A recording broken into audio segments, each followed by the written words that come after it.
Before I started Nguyen Coffee Supply, I was a full-time freelancer, and as a freelancer, I spent a lot of time in coffee shops. Around 2016, I noticed that Vietnamese iced coffee was becoming super trendy, and every time I ordered this drink, it was never real Vietnamese coffee beans. I'd ask barista, "What's in your drink?" and they'd say, "Oh, it's our house Ethiopian or our house Brazilian, and we add sweetened condensed milk to it."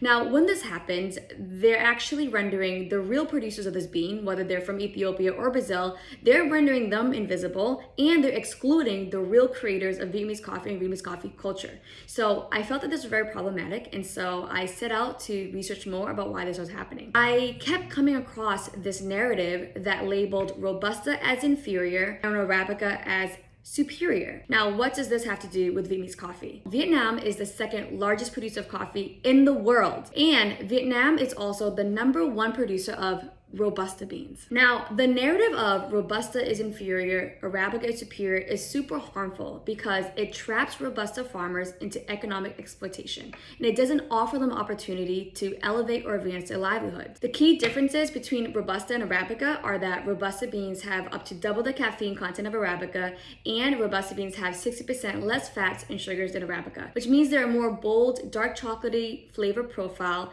with extra caffeine kick. The varieties of robusta and arabica are not inherently inferior or superior. They're just different types of coffee beans with different flavors and different caffeine levels, much like lemons and limes or red grapes and green grapes. So that's why I started Nguyen Coffee Supply, to one, deconstruct this whole elitist hierarchical narrative around the global coffee conversation, while also providing direct trade, fresh roasted Vietnamese coffee beans in both robusta and arabica.